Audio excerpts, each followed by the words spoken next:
of Islip Supervisor Angie Carpenter. Really happy to welcome you today to our Supervisor Spotlight here in the studios of Long Island News Radio with our very, very, very special guest today, Jay Oliver, infamous radio broadcaster right here in this studio. And I am sitting in your chair and you are in mine. How cool is that? Can we do a reversal, please? Because I'm completely a fish out of water right now. Now, relax. Don't be nervous. Great to be with you after how many years? Thank you. A lot of years. So it's good to have you here. And so I want to share with our listeners and our viewers, because people will ask, how do you get to be a radio star? How do you get to be on the radio and do what you do? Did you grow up wanting to be a broadcaster, or did path just take you there? No, I wanted to be a professional hockey player, believe it or not. There you go. I did. I wanted to be a hockey player. Broadcasting, it's interesting. I didn't get into it until late. As I didn't get into government until late. And what happened was, I had a grandfather. My grandpa loved talk radio. And he loved it because what happened was he went in for cataract surgery and they botched the surgery. Oh. So there was a whole technical thing, but he lost a good portion of his vision. He couldn't watch. He was always into the news, could never watch the news. So he started listening to talk radio, and as a little guy myself, I was very attached to my grandfather, and I noticed he always had in those days, that transistor radio, whatever it was. Yeah, the transistor I said, wow, radio. what do you? And I caught on, and at that point on, I was interested. I was fascinated by the hosts and taking phone calls and subject matters and everything else. So, it started that, but I didn't do anything about it. I just kind of liked it from a listener's standpoint. Yeah. And, listen, it wasn't probably until I got into college in which I started to do some stuff. I was a sportscaster down in Miami, and it kind of set the tone for me that, it was an industry I really wanted to get into. But then there was a gap. Another couple of years went by, and then I said, you know what, I got to get back into it. It's crazy. That's really great. So did you have formal training, or? I'm kind of an observer. I started in college. I had my own way of doing it. And thank goodness I was blessed with a decent voice box. So that helped the cause a little bit. And then, I went to school in Miami. I came back from Florida, did some good things down in Florida with broadcasting. Came back here. And went to the Connecticut School of Broadcasting. And I just wanted to kind of hone the craft a little bit. Yeah, sort of refine your skills. Yep, for 4 or 5 months. And I was able to use the facilities. They have a great thing there where if you graduate from there, you can use the facilities for life. Oh, isn't that cool? So once I graduated, I got back into the studios and did some tapes and threw them out wherever I can. And I really kind of started here on Long Island in 2001. Wow, 18 years ago. That's great. With a station called WRIV. In Riverhead. And they're still around, your hometown station. Yep. So, it was just one of those things in which it caught on a little bit late, but I stuck with it, and I really liked doing it. When I worked out in Riverhead, there were a number of times that I would either go into the studio or they would do live interviews, especially at the Polish Festival. Yep. But it was quite a unique, really down-home country kind of station. Not country in the music sense, but just real hometown. Yeah. And I hope I'm not mixing up my stations, but didn't they have like a swap and sell or something? Yeah, they did. So I'd be driving, to the office in the morning, and I'd hear, we have a 2-ton lawnmower. If someone wants it, they can have it, and we're looking for. And I mean, it was like something out of the 50s. Yes, it just wasn't real. That. I remember that. But it was really cool. Yeah. There was some great things on radio. Radio has, always been an interest of mine. And, when I finally figured that, I think I could do this. Well, we're really glad that you do. And I have to tell you, radio's always been an interest of mine because as a kid, we were probably the last family in the neighborhood to get a TV. But we did have one of these big radio radios. It was like a piece of furniture. And it stood, taller than a TV, and it had a display where, the bar would go down and you'd turn the knobs.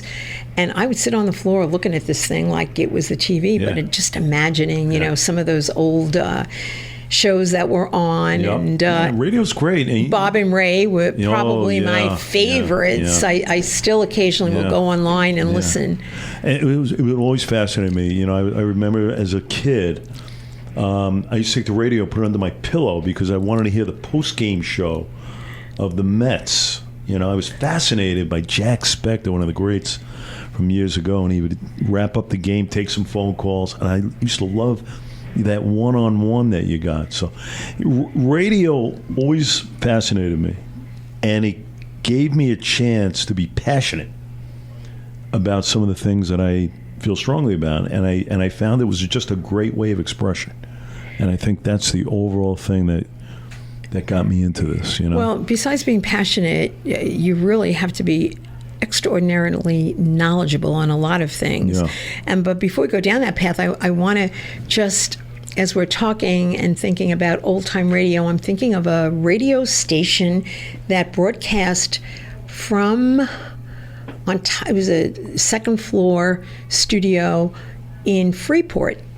And I'm pretty sure it was WGBB. Yep, you're right. And I think we had a rock and roll kind of show going on there. And if I'm not mistaken, it was back, way back when, before Alan Freed was popular. Probably right. And we as kids could go in, teenagers, we could go into the studio when they were broadcasting some of these shows and just listen firsthand and watch it all happening. It was really cool. Yeah, and you go back, there's so many great things in yesteryear with radio. And there is someone who just passed recently who was involved in radio for many years and in public information, and that's Warren Green. And I'm sure you knew Warren. And when you talk about a voice box, he had an incredible voice. And Warren was at a station in West Babylon, and I can't remember the name of it, but I know who you're talking about. Early on in my governmental career, on Route 109, on 109 in a house. Yep. And I can remember early on being invited to come on and discuss issues on the show. Yeah. And then for a long time, we didn't have that opportunity any longer to talk about local issues. And lo and behold, it's back with a vengeance. Yeah. You guys are doing an incredible thank the boss, job. Mr. Carachil. Listen, he had a vision right here at the great airport. And, let's face it, we are a large group in Suffolk, 1.5 million. 1.5 million people. We go into Nassau in a big way as well. Add another 1.5 million people. You got 3 million people, and you got issues beyond. And we feel like we are the leaders as far as putting it out there. All subjects, all phases of whatever to talk about, and we do it on a daily basis. And there are no political agendas. It's both sides of the aisle. You hear everybody on the show. Exactly. People feel comfortable calling in, and I love the fact that you're rebroadcasting it. In the evening, and because your great town sponsorship, 6 to 7 the replay. Yep. We have felt that a lot of people who might not be able to listen live to some of the interviews, we do about 3 or 4 in the morning, can listen at night. It's just a good way of kind of reconnecting again and I get a lot of comments. After 7 o'clock, you say, "Wow, well, can't believe that who was on," but it's a good way of really getting people. As they might be coming home from work or whatever, they can listen to the show. Yeah, some of the key interviews. Guess what? We're going to have to take a little break. Okay, and we will get back to this and everything that is happening in this wonderful studio here at Long Island MacArthur Airport.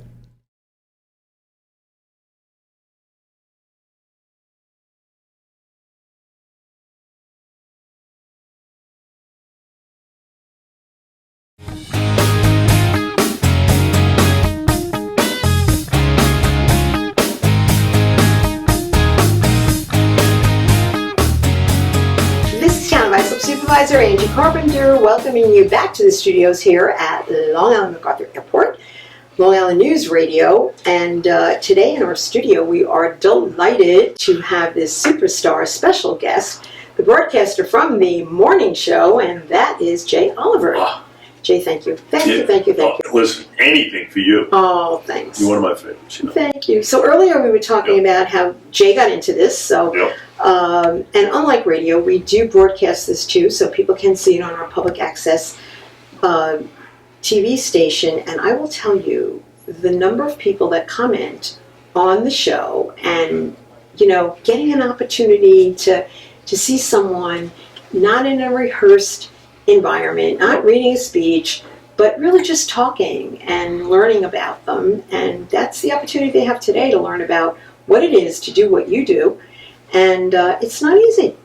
It's not easy. I've watched you. I've sat as a guest and see you juggling things and watching the clock. And now we're going to the news, and now we're going to the traffic and the weather, and kind of juggling. It's like control center, it's like the airport control tower. Yeah, but there's a lot going on. There's a lot going on, and you don't just walk in here. No. There's a lot of prep. Tell us about it. A lot of prep.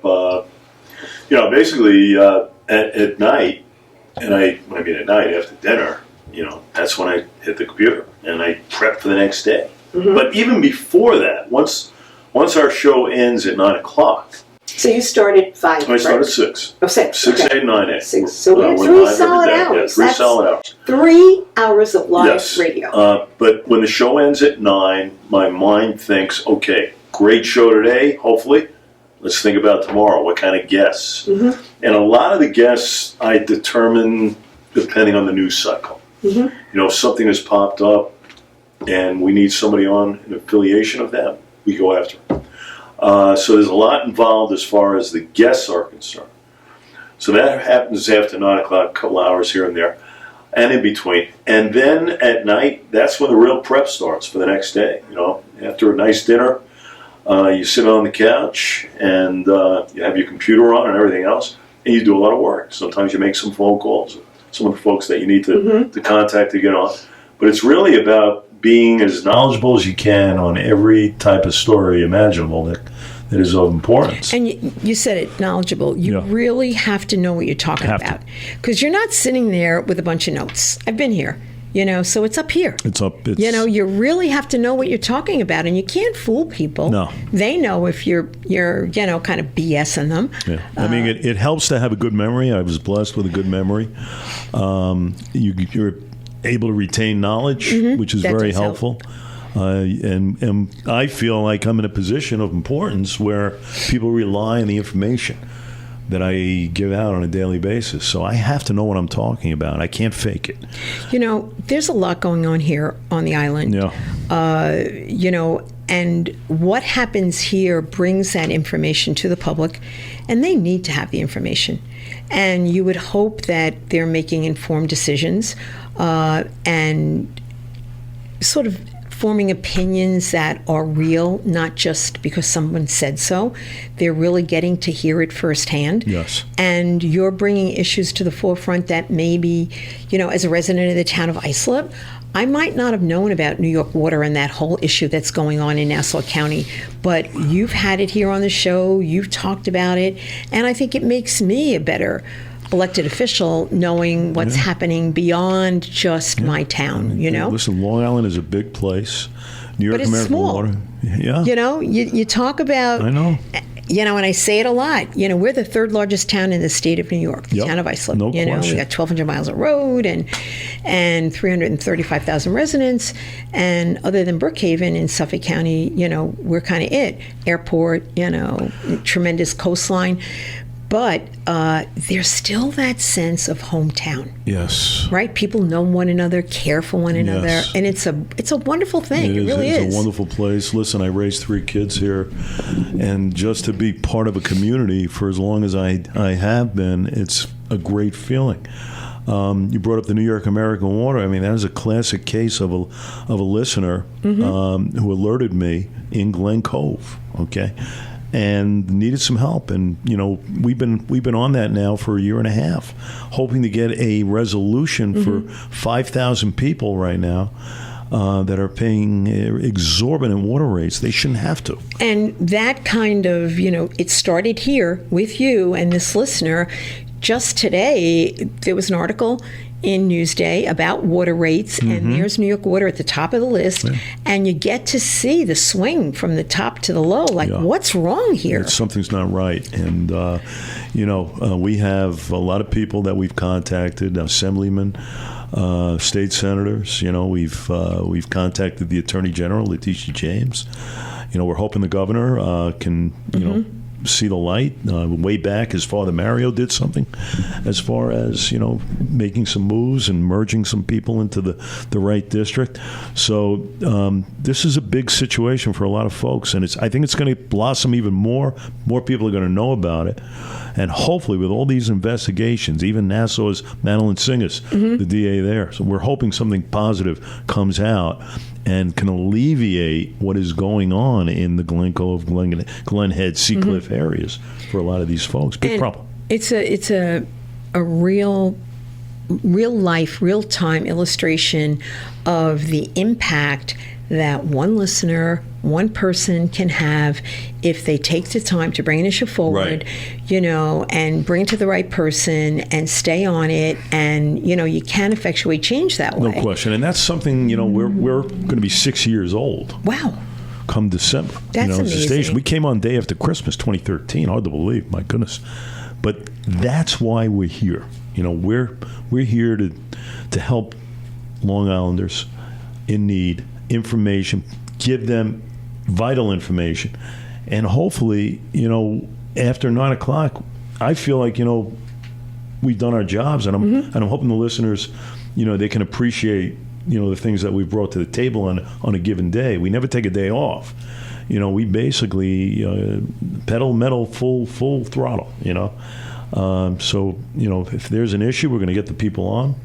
Listen, we've had the governor on now 3 times in the last 20 days. I heard him. Governor Cuomo has, in fact, the last time we had him on, after I said, well, Governor, I want to thank you, he goes, Jay, you getting rid of me already? After 40 minutes. That was amazing. So, people are starting to know about us now, not only here on the island, all over the state now. And, when you talk about getting that information out, I think it's even more crucial in today's environment than it might have been 30 years ago. 30 years ago, when we had radio and TV and the newspapers, we didn't have social media. Now we have social media. And I think having a venue like this, where it's call in 3 hours live, people are listening to someone talk about an issue, about how it's really happening, not what somebody thinks is happening, not what they saw on Facebook or they saw on Twitter. Just because it's on Facebook doesn't mean it's true. Absolutely. And I see that to a certain degree. There's been a tremendous change in what it's like to be an elected official in today's environment than it might have been pre-social media 20, 25 years ago. There are some really good things about accountability and helping get your message out and all, but on the converse, if there's a situation where someone puts something up on Facebook that's not true, and then people, just jump on and put their little 2 cents into it, and are perpetuating something that isn't true. And I try not to get too engaged in that, because you could drive yourself nuts. But there are times that I feel I have to straighten it out. It wasn't the town, It's not a town road, So it's a little bit different. So you're giving real information. We keep it real. You're right, 100%. Social media could be one's worst enemy. Well, we'll talk a little bit more about that when we come back for our final segment here on Supervisor Spotlight with our great guest today, Jay Oliver.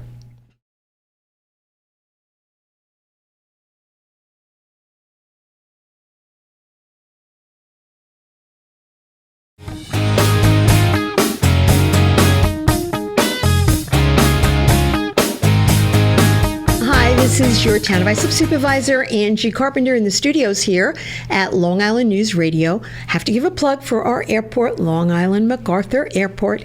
Our special guest who spends every morning in the studio or broadcasting from the studio here at Long Island News Radio, and that is Jay Oliver. Jay, it is so, how do you feel sitting here at this hour of the day rather than 5 in the morning. Weird. I don't even, it's funny. A lot of people ask me, do you take nap? No, I don't. Yeah. I really don't. I'm up at 4:30. And I go through till about 10 o'clock at night. Oh, okay. That's how I'm kind of conditioned. I don't start at 4:30, but my day goes, it's a long day. I don't take naps. I can't take naps. I think if I took a nap, I just wouldn't want to, get going again. Yeah, I know. I find that too. I've had a long day at the office, and I may have, a couple of events. Yeah. And if they're scheduled, because it happened to me last night, I had some work to catch up on, so I stayed at the office till about 6:30 till I was going to that first event. Yeah. But don't let me go home, because once I go home, I want to just stay home. Kick back. So it's easier to kind of just do one. 6 hours and I'm fine asleep. Oh, yeah. That's enough. And then I recharge on the weekends. So there you go. It's all good. So anyway, we talked earlier about what's involved in doing what you do, and certainly the incredible service it provides to the Long Island community and in giving us real information. But there's an awful lot besides sitting here, broadcasting the information, researching the information, securing the guests, interviewing the guests. But there's more to it than that, because I know from what I've seen you do, there's networking, there's sales, there's marketing, there's a lot. That is the aspect of local radio. And that's something, I'm kind of like a hybrid in which, you broadcast, but, you also have the advertisers. And, I'm very pronounced as far as getting in touch with an advertiser. And you're very supportive of them, too. I know when they do commit and they come on here, because I hear it, you know what's happening. They're really getting a lot of bang for their buck when they advertise here. Yeah. It's, it's not like we have 100 or so, but we don't want that. We want a select few that we can grow with and vice versa. And that's what the community situation is all about to me. And it's a partnership. It really is. It's a partnership. I like going out and meeting the people. I like knowing what their products are all about. I like to be able to use the products as well, so I get a really good sense of what's going on. But, that is all part of this umbrella here of Long Island and being able to broadcast here because, we are a community. Businesses are part of that. And, we feel that if they support us, we support them, and it's been a great relationship. And that's important, too. And, more so local businesses, small businesses. And I think in today's environment, far more than what it was 20, 30 years ago when Grumman was in its heyday and a lot of the industry was concentrated around Grumman. A lot of people were employed by them. Even to... from the media, we had all of these newspapers out there. Newsday, let's face it, was a lot more of a presence than it is today. Sure. So whatever can be done to help grow our local small businesses is really going to sustain our economy here on Long Island, because we had to diversify, which we have. And I think you're seeing more of a focus on tourism, which, again, the station helps enormously with. The airport, the jobs that we have here, and the spin-off effect of the number of jobs that exist because of the airport, not necessarily just those that are in the airport. But what you do in giving these businesses an opportunity to get the word out there is really, really tremendous. Yeah, no, I appreciate that. And it's, again, it's a one-on-one that you have in this type of community. And let's face it, there's a lot of costs involved from some big conglomerates and media companies. Radio, by far, by the way, is the best medium out there. We could show documentation and studies and everything else, but as far as getting the word out and getting a result. It's funny. Years ago, when Sirius XM came into play, a lot of people thought it was going to take away from the terrestrial type of deal, but it really hasn't. The CEOs will tell you that radio by far, people who own dealerships, radio by far is the best way to reach any type of audience. So. They have a sense of what's going on, but even in the local sense, we keep costs down and everything else. And we try and grow with the folks, and vice versa. And, And we have a really good ratio as far as the people that we started with, and a lot of them still with us. And that just kind of shows you they get a result. Well, when you have a sustainability factor like that, that's huge because, people do like to shop around. And if you've got a lot of those same, customers, clients, advertisers with you today that you had, years ago, that and I hear it, we hear the same. Yeah. And a lot of people, I do a live read for every advertiser each morning, live read. And, a lot of people say, I keep hearing about that dentist, or I keep hearing about the builder and whatnot, the attorney. The security company. Yeah, the security company. But, it's the fact that these folks have been with us, in some cases, 3 or 4 years. And, that kind of shows you the loyalty involved. And it becomes like and it's family. A two-way street. And it becomes like family. It's a two-way. Yeah. And I always say it's a partnership. It's not any one way just for the station. Right. We want to make sure that they're getting a result. And that's, again, the connection that we have with the community and the localization of it all, JVC Broadcasting and John Cracchiola, he really is a visionary, I think, and has done a tremendous, tremendous job. And we're just so grateful for what he's done here. But it's not just Long Island News Radio. So I want to give you an opportunity to plug some of the other stations. Oh, we got great stations. And the beauty of the stations is it's the only formats out here. So you have the news, and there's no other news station but us. Right. You have a Spanish station, which is tremendous, and the community and everything else. So I want you to give the call letters for each of these stations. So we have WRCN, okay, which is the news station. You have WBON, which is the Spanish station, La Fiesta 98.5. News, of course, 103.9. Oh, of course. Of course. You have the country station in 96.1. And let me tell you, the country station and country music in general has really taken off here. It has. In Suffolk, and I can see it in the town look at the amphitheater, the concerts, 8,000 strong on any given day of a concert. My goodness. And that's WJBC. We did a blues and blueberry festival for the first time in the town, but we also included a little bit of country. And we had a group down there, and they were doing line dancing, and that band was a real draw. They do. Well, a lot of people didn't know if it was going to be a good connection. It is incredible. But now country is the number one format in radio across the country. WJBC 96.1. And then we have the oldies, which just came into play a couple of years now. Who doesn't like the oldies? I do. Like you don't even have to be of an elder age of any kind to enjoy. I have kids in their 20s. They love when they hear the Beatles because they connect to my days, way back. So the oldies 98.1 FM. And then for the younger demo is Party 105, WPTY. And that gives you a little sense of some of the 18 and up type stuff. A lot of so there's a place for everyone to go. Everyone. So John Carriccio did a wonderful job. The stations have grown tremendously, and listen, he is a visionary. In my opinion, he's the best in the business.